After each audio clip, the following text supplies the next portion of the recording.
seorang pelatih memikirkan nih pembedanya gitu loh. Kemarin juga dengan adanya Ole juga ada juga pembeda saat dimasukkan gitu loh. Perubahan tim pasti ada ya. gitu loh ya kan. Juga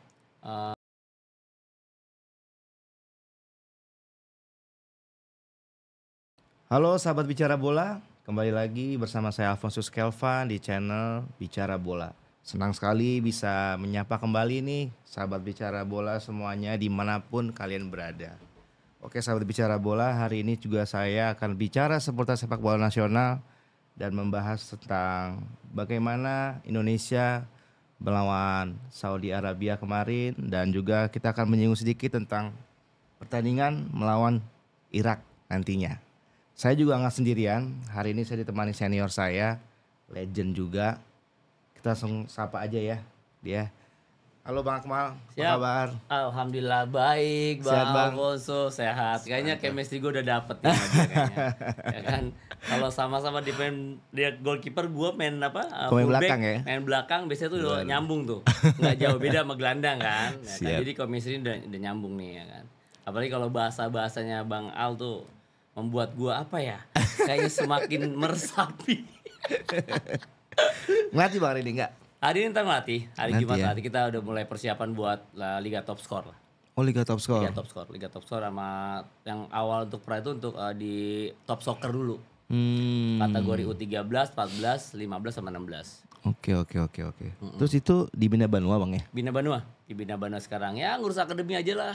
Iya sih. Kan sekarang lebih maksudnya kita menciptakan pemain lah. Betul. Kita kan mantan pemain nih ya kan. Benar. Bagaimana kita menularkan ilmu-ilmu kita, pengalaman kita yang pernah kita ngalami nih ya kan. Bagaimana kita menularkan ke mereka. Kita ngalami semua, tekanannya seperti apa. Betul banget.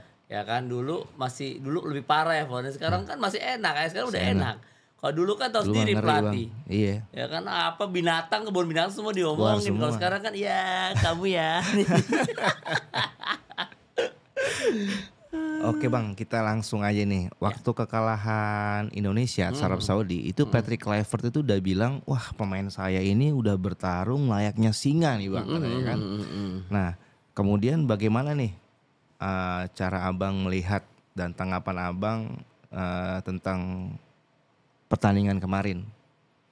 Oke, setelah kekalahan 3-2 ya sama Arab Saudi ini, tentunya nih Coach Patrick Kluivert ini menjadi tantangan tersendiri lagi nih melawan Irak nih sebelumnya. Apalagi kan Irak ini kan dibilangnya singa dari Mesopotamia. Mesopotamia. Ah itu, gue susah dah ngomongnya itu. Susah banget kata-katanya deh, susah dah tuh. Udah lidah Betawi susah ngomong kayak gitu dah. Iya, lidah Betawi susah dah ngomong kayak gitu. Yang pasti kan kemarin udah main lawan Arab nih. Pasti banyak analisa sama coach nih. Bener. Sama coach PK. Pastinya kalau dibilang pemain udah bermain seperti singa, itu kan dari kacamata pelatih. Sah aja ya. Berarti pelatih itu mengapresiasi kinerja dari anak buahnya tersebut gitu loh. Sah aja. Tapi kan nggak ada sempurna gitu loh. Nggak ada yang sempurna. Mungkin ada instruksi-instruksi yang belum maksimal untuk dijalankan sama pemain tersebut gitu loh kan. Ya kemarin kalau kita lihat pengamatan kita dari segi kacamata penonton, enak banget ya kan. Oke, di gelandang ya kan, banyak bocor ya kan. Fighting spirit kurang ya. Terus ya banyak bola yang bisa ditembus ya, banyak terupas, banyak kebocoran lah. Terus lagi determinasinya kurang. Ya kan, etos kerja seperti apa komunikasinya seperti apa, kita kan nggak tahu gitu. Tapi sebagai pelatih, dia sah-sah aja memberikan apresiasi kepada anak buahnya gitu loh. Bagi gue sah-sah aja, Fons. Itu kan nggak dilarang ya kan. Mungkin kan tuh sebagai motivasi tersendiri buat anaknya. Betul. Ya kan, daripada pelatih itu menyalahkan, gue nggak ngebela Coach PK gitu loh. Ya kan. Sekarang kita merasakan lah kalau kita di posisi beliau seperti apa gitu loh. Kalau untuk pengamatannya kan enak-enak aja kan. Coach PK itu lu harus tanggung jawab gini. Ya kan, gue nggak bela Coach PK, tapi sekarang kalau kita di posisi beliau ya kan, gue jadi berkaca-kaca mata gue nih. Agak-agak sedih gue gitu loh ya kan. Bagaimana menanggung gue sedikit emosional, nggak apa-apa ya. Nggak apa-apa Bang. Ya kan Fons, dia menanggung, bagaimana pelatih menanggung tekanan ya kan, kekalahan. Bener. Ya kan. Ini satu Indonesia loh, timnas gitu loh. Ini yang bukan main-main tanggung jawabnya. Ini tanggung jawab besar. Bener. Bagi Coach PK.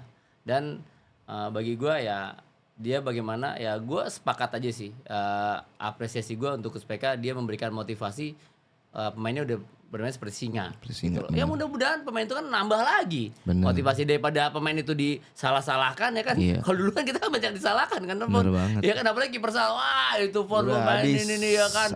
Lu mal banyak bocor ini, wah habis kita ya kan. Karena dari pemain sendiri juga mungkin mereka nggak mau lah nampil jelek, apalagi kan ini kan mimpinya semua pemain sepak bola kan. Bener. Mereka pengen bermain di Piala Dunia. Betul lah. Bagaimana pemain juga ingin memberikan perform yang maksimal di dalam lapangan gitu loh. Kita nggak tahu faktor apa gitu loh kan. Kita merasakan Fon. Iya bang. Ya kan, lu pemain, gue pemain gitu. Kita pernah melakukan hal tersebut. Beda kalau kita fan football ya kan. Fan football nggak ada penonton kok, main juga ATM. Lah ya kan, nah ini kita dibayar. Ya kan tanggung jawab kita besar ya kan. Kalau pengamatan sih boleh-boleh aja orang ngamatin, sah-sah aja orang berkomentar. Nggak salah lah ya. Iya nggak salah gitu. Tapi ini kalau kita kita memahami, kita pernah berada di posisi mereka ya luar biasa tekanannya gitu loh, nggak gampang gitu loh ya kan. Ya kalau netizen pengamatan yang lain menyalahkan ya itu sah-sah aja gitu loh ya kan. Mungkin itu kritikan-kritikan boleh-boleh aja untuk timnas kita gitu loh. Mudah-mudahan kan membawa dampak yang positif. Amin, untuk pemain semuanya untuk ke depannya. Mudah-mudahan bisa ya dari segi mental, fisik ya, psikisnya juga. Kalau bisa ya sosial media stop dulu aja bang ya. Nah sepakat juga ya kan. Kita kadang-kadang orang kan nggak tahu kalau dicandu sama medsos kan beda. Ya kan pemain-pemain kan kalau dicandu sama medsos kan beda. Ya kan dia nahannya, kita aja kadang-kadang kalau dikit-dikit pegang handphone, Ya kan? Apalagi kan kalau komentarnya bagus, kalau kurang bagus kan jadi ya mau dibilang nggak ngaruh pasti sedikit banyak agak ada ngaruhnya juga sih. Ada ngaruhnya juga ya kan. Beda sekarang kan zamannya beda sama kayak zaman kita dulu bro. Iya benar ya kan. Beda gitu sekarang kan ya, mereka pasti juga melihat dari untuk mungkin ya untuk merefresh diri mereka ya, medsos apa ya kan, followers seperti apa ya kan, netizen haternya seperti apa ya kan, pasti kan ada ya kan, gitu loh ya. Mudah-mudahan kemarin kan kita banyak mengkritik seorang Mark Klok ya kan, banyak juga pasti netizen mengkritik seorang Mark Klok di tengah. Bagi gue ya Mark Klok juga pasti udah menjalankan tugasnya dengan maksimal gitu loh. Tapi ada faktor lain. Bener. Gitu loh. Kita nggak tahu. Dan kenapa Mark Klok nggak diganti-ganti? Pasti juga ada pertimbangan lain. Coach PK tidak mengganti Mark Klok. Gitu Setuju sih. Ya kan? Seperti itu. Gue sekarang bicara seperti gue sebagai seorang pelatih dan Mark Klok sebagai pemain, gue juga pernah merasakan seperti itu. Benar-benar. Gitu loh. Banyak pertimbangan lo luar biasa dalam tekanan kayak gitu ya kan. Nggak mudah lah itu bang. Nggak mudah apalagi nih yang namanya satu kata untuk Piala Dunia. Ya kan? Bukan untuk liga ya. Bener. Untuk Piala Dunia mereka tanggung jawab mereka besar. Ya kan, walaupun mereka jujur aja mereka bukan orang pribumi, tapi mereka orang keturunan, tapi ya patut diapresiasi. Benar. Nah kemudian nih bang, Indonesia ini kan akan menghadapi Irak ya kan, yang kita tahu nih saat bicara bola 3 pertemuan terakhir kali ini kan Indonesia juga belum bisa memperoleh kemenangan kan. Dan Irak juga itu ya minimal bisa masukin 2 bola lah kan ke gawang Indonesia. Nah kira-kira menurut abang nih, dari pandangan abang sebagai seorang pelatih kan, strategi apa nih yang cocok untuk Indonesia? Ya untuk strategi pasti juga udah ada diberikan ya sama Coach PK ya. Yang pasti gue ngeliat kemarin, satu, jangan terburu-buru untuk membangun serangan gitu loh. Ya kan, jangan cepet hilang bola. Ya kan, secara kolektivitas ya, keseluruhan ya, gitu loh. Gua nggak tahu lah ntar mau dikasih formasi berapa itu kita nggak tahu lah ya. Terus lagi mau seperti apa taktikalnya gitu loh. Yang pasti yang gue lihat tuh ya mudah-mudahan pemain bisa atur tempo, ya kan. Tempo itu penting gitu. Maksudnya ya nggak terburu-buru ya jangan terlalu lambat juga gitu kan. Mereka juga harus temponya, kadang mereka lambat juga kadang bisa cepat. Gitu loh. Bisa ngeliat peluang di tengah dan di depan, gitu kan. Dan lagi mereka bisa bertransisi, gitu loh. Transisi cepat. Ini kan yang kadang-kadang kan transisi ini kan satu, komunikasi. Kita nggak ngomongin ya Fons ya mengenai komunikasi. Penting sih bang komunikasi. Iya, sangat penting karena komunikasi itu membantu kinerja mereka di lapangan. gitu loh. Ibaratnya oke lah lu kayak lu di goalkeeper nih, gue di belakang di pen belakang ya. Pasti lu ngomong, "Oke, Mang, udah aman Man, aman. Oke Man, lu naik. Gue juga sering aman gitu, nyaman. Oke, Man, masuk ke dalam." Ya kan gue juga nyaman karena apa? Kita secara komunikasi tuh kita secara kinerja kita udah bisa menjalankan dengan baik. Karena apa?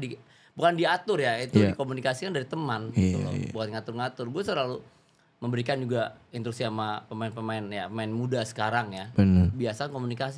Orang kita kan Fon beda Fon. Ya kan kita ngomong misalnya, "Fon lu apa sih?" Bilang gitu. Lu ngomong kadang orang marah ya kan. Padahal kan itu kan komunikasi. Ya kan, "Mang lu geser dikit dong." Kadang kan marah. Ya coba lu kalau di luar negeri, luar biasa kan mereka komunikasi kan teriak-teriak kan. Luar biasa. Sampai mereka juga emang sampai debat ya. Mungkin kita ngeliatnya dari luar kayak mau berantem nih orang, padahal mah enggak. Yes, betul. Karena situasinya emang ya harus seperti itu. Harus seperti itu gitu loh ya kan, dengan nada keras itu kan juga mengingatkan gitu loh. Yang mudah-mudahan komunikasi itu bagus lah. Gue sih penting komunikasi dikuatkan lagi ya kan, organisasi juga sama bertahan di tengah, ke depan juga sama dikuatkan ya kan. Tempo juga benar-benar dijaga.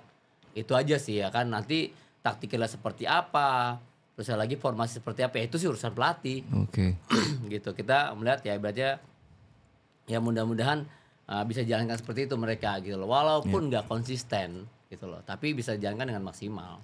Siap. Tuh, Oke nih Bang, kembali kita berbicara soal formasi nih Bang. Apakah perlu nih kembali kita memakai formasi yang sebelumnya kan 3-4-3? Iya. Nah, kemudian kan itu sudah terbukti solid banget nih. Iya. Nah, atau Patrick Kluivert ini harus menerapkan formasi yang sama ketika melawan melawan Arab Saudi. Arab Saudi ya. Iya. Saran Abang bagaimana nih di laga krusial ini nih? Kalau saran ya, saran sih ya gimana ya kalau kita sama pelatih ya kadang. Ya paling sih kalau gue lihat, kalau menurut gue ya kan ya, mungkin gue juga ada salah, ada benernya juga gitu. Ya menurut gue bagaimana yang pernah kita bahas, pakai formasi apapun kalau pemain pasti udah mengerti dalam prinsip bermain, menyerang maupun bertahan gak ada masalah, dan tugasnya harus jelas. Tugas harus jelas yang diberikan pada pemain. Misalnya contoh di situ oke ya, Mark Locke atau siapapun di situ jangan kemana-mana, tetap stay. Di tengah aja, stay lah lo. Stay dulu di tengah gitu loh. Stay di tengah ya kan. Stay di tengah, mungkin ada satu tugas lu jaga ini kuncinya key playersnya dari Irak. Di tengah pasti ketemu kan tuh di tengah kan. Pasti Gitu loh. Tengah jangan ada kosong aja. Ya kan. Minimal kita bisa ada 2 walaupun kita kalah jumlah. Bener. Gitu loh. Kita ada pemain di situ gitu loh, dan bertransisi cepat gitu loh. Ini kan yang harus bener-bener organisasi ini harus benar-benar ditekankan gitu loh. Nah kemarin kan akhirnya kan banyak bocor kan kayak Joe Iges ya kan, ke Dick ya kan.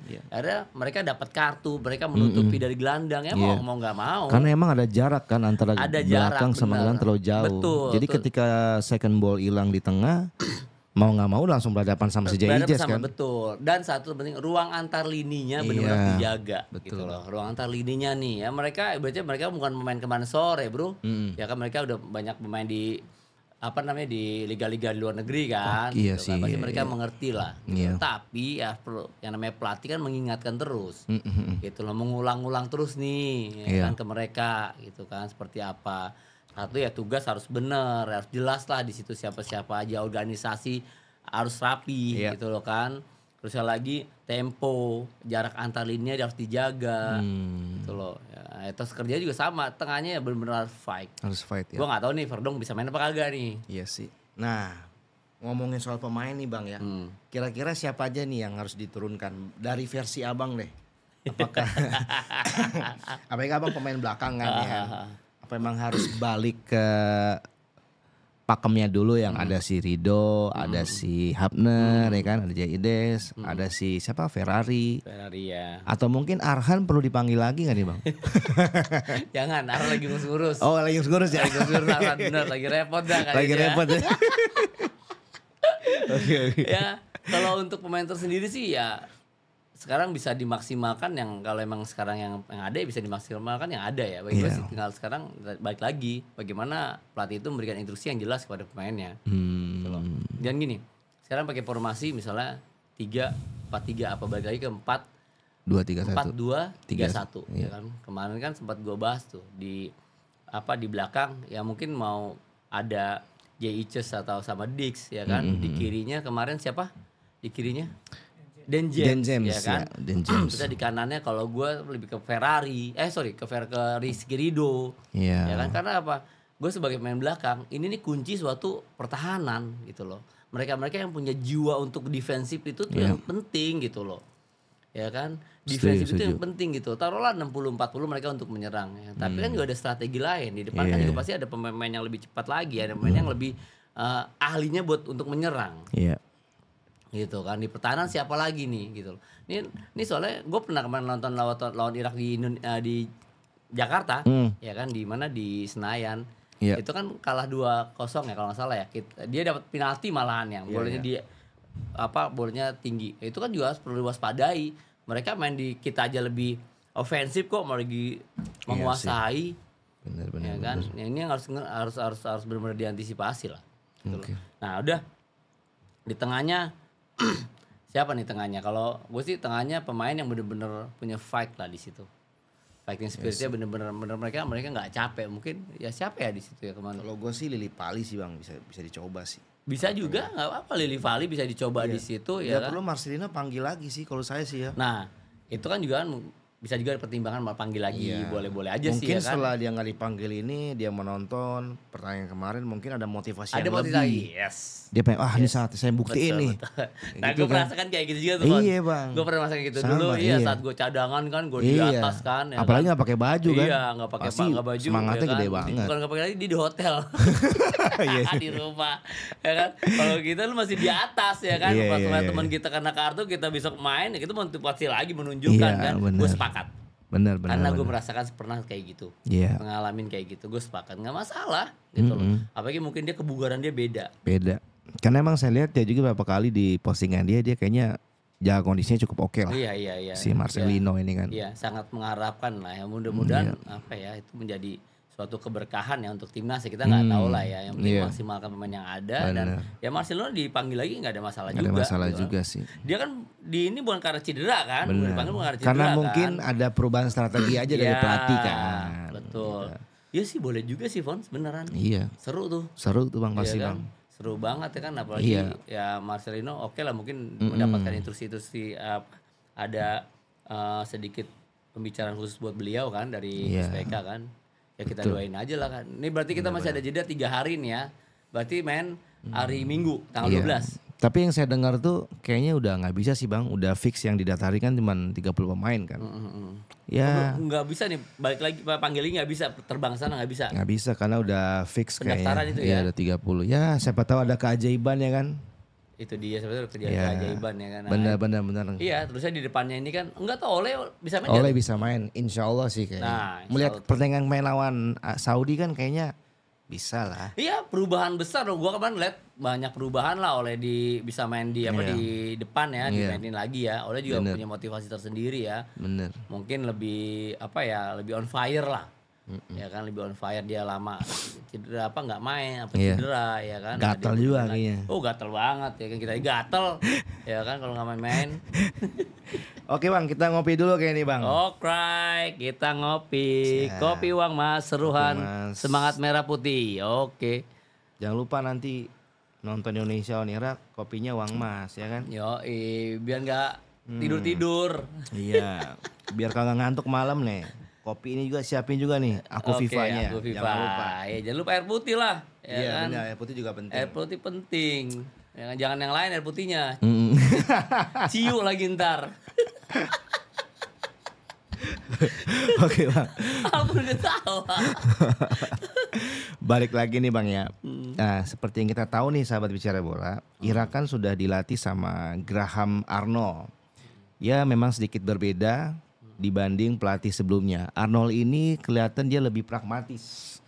Nah, apakah possession football ala coach Patrick Kluivert cocok nih diterapkan melawan Irak yang dinahkodai sama si Graham Arnold ini, Bang?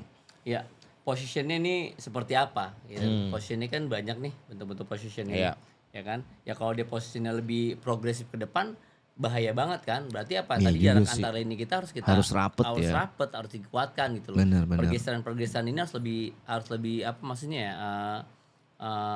cepat mengantisipasi gitu, tutup jalur passingnya dia, ya kan, jaga kedalaman. Ini kan harus benar-benar apa ya, mereka harus benar-benar perform lah di situ untuk defend, gak hanya menyerang aja gitu kan. Ya mungkin juga mereka kan lebih apa ya, apa sih, banyak kombinasi lah, ya kan, bisa juga kan dari saya, Fons, bisa, ya kan, mereka tinggi juga kok, ya kan, ada striker yang tinggi tuh, main nggak tuh?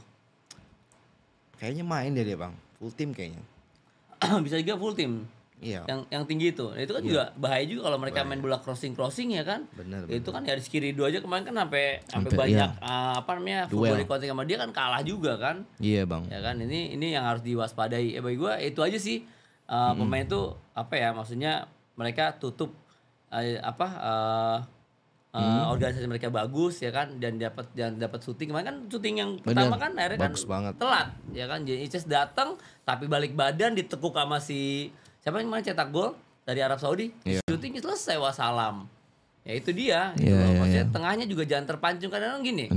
Mereka position, bagaimana mereka memancing organisasi lawan, gitu loh. Organisasi kita nih, bagaimana kepancing nih, kita kepancing, pasti kan juga kita maju pasti ada ruang kosong.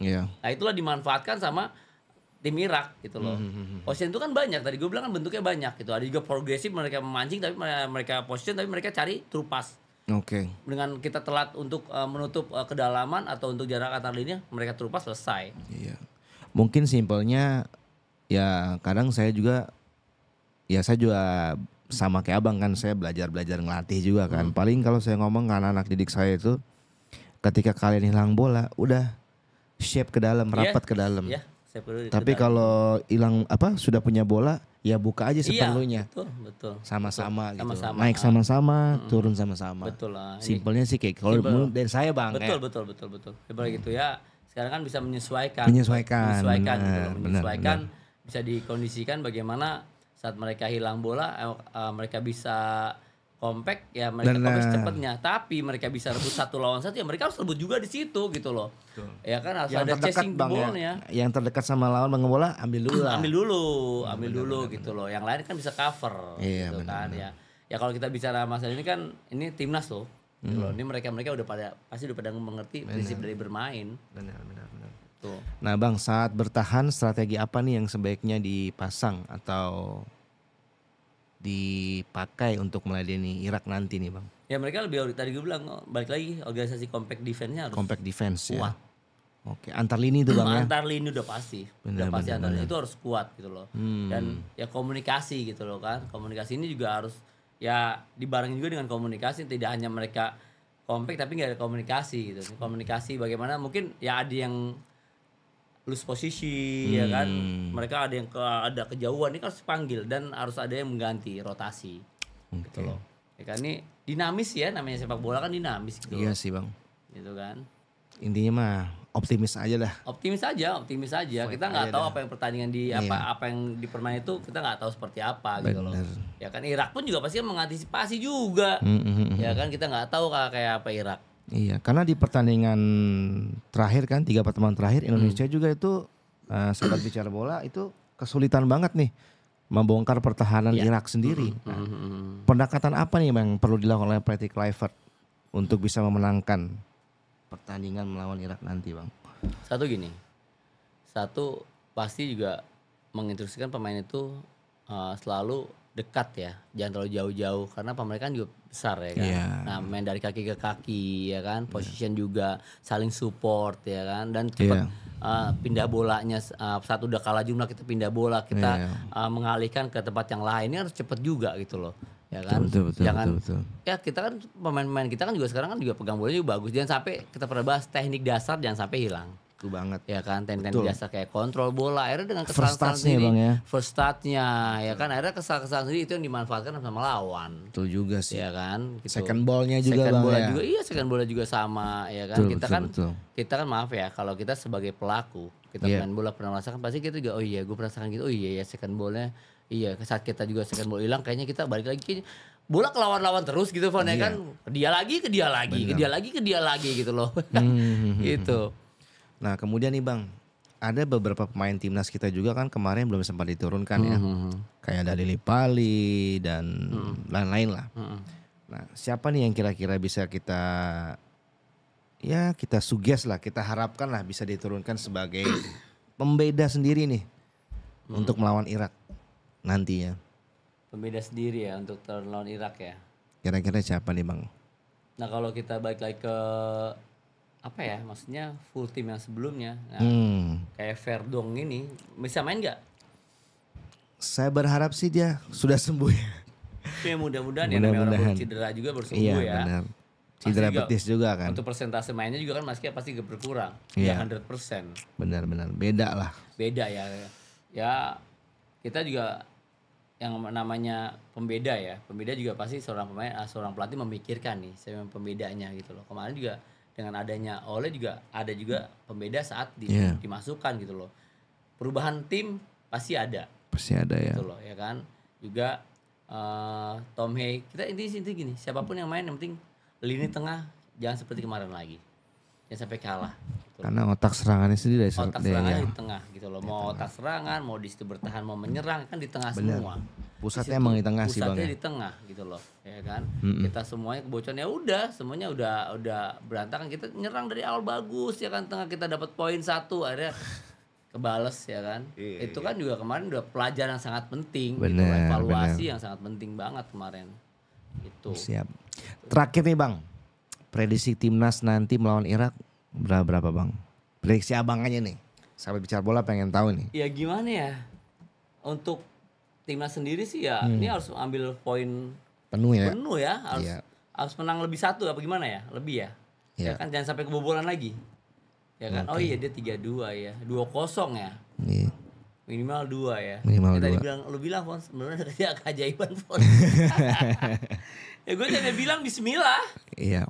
Gitu aja udah kata-kata gue bismillah aja gitu loh ya kan, untuk prediksi apa timnas menang 2-0 ya kan, apa timnas kalah berapa kita nggak tahu gitu loh ya. Gue bilang gue bismillah deh. Bismillah gitu kan. Bismillah aja ya kan. Timnas main bagus ya kan. Berarti emang harus dari abang sendiri emang timnas harus ya 3-0 lah ya. 3-0 ya 5-0 kan? Deh gak apa-apa. Iya gak apa-apa. Emangnya Irak gak ada kiper. Gak punya kiper Irak ya kan. Udah gue gak pakai kiper kan gak mungkin. Ya kan. Apa dia kurangin 1 deh, gue kurangin 1 deh. Jadi 10 orang gitu kan. Gak mungkin juga. Ya kan belagu amat ya. Iya sih. Ya kalau buat saya sih harapan tuh selalu ada Bang ya. Yes. Bagi mereka yang tetap mau berusaha nih kan. Tetap semangat aja sih. Tetap. Dari saya kayak gitu. Iya, tetap yang pasti dari pemain-pemain Indonesia tetap optimis ya kan. Ya responsibility itu pasti ada ke mereka. Ada. Ya kan. Mereka mungkin nanti tekanan sama pressure-nya juga mungkin akan lebih lagi ya. Akan lebih lagi pasti akan lebih melawan Arab Saudi kemarin kan. Iya. Ini kan ini sebuah permainan. Benar. Gitu loh. Emang penting ini untuk Piala Dunia, tapi ini permainan, kita nggak tahu yang permainan kok. Benar. Iya kan. Ini hanya permainan ya kalau mereka beruntung, mereka nasib bagus ya bisa mereka lolos ya, bisa mereka menangkan. Kita nggak tahu faktor apa yang terjadi di lapangan. Kita nggak pernah tahu gitu loh kan. Setuju. Iya. Kayak dulu kita juara piala apa tuh yang Indra Safri itu yang zamannya Pak Dimas lawan Korea. FF ya. kualifikasi ya. Lolos ya kan, kita menang kan, kita kan juga nggak tahu apa-apa. Korea udah dibangga-banggain apa gimana ya kan. Akhirnya malah kita yang bisa. Gitu loh ya kan. Kita bisa kok gitu. Ya kan ya, kita nggak tahu lah hasilnya seperti apa, itu kan urusan Tuhan. Benar. Bagaimana proses ini yang udah dijalankan nih seperti apa gitu loh. Ya anak pemain pun juga kemarin udah main dengan maksimal. Bener. Ya kan, seperti apa ya sah-sah aja ya kan, asal jangan singa Taman Safari aja.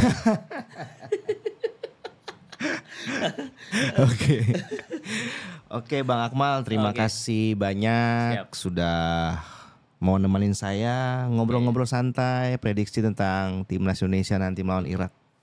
Semoga Bang Akmal juga sukses. Sama-sama Bro Alfon ya kan. Thank you Bang. Juga sukses. Amin. Akhirat. Amin. Oke sahabat Bicara Bola, saya Alfonsus Kelvan dari Bicara Bola undur diri.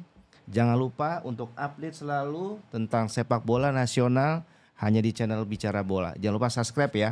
Sampai ketemu lagi di episode berikutnya. Bye-bye. Bye.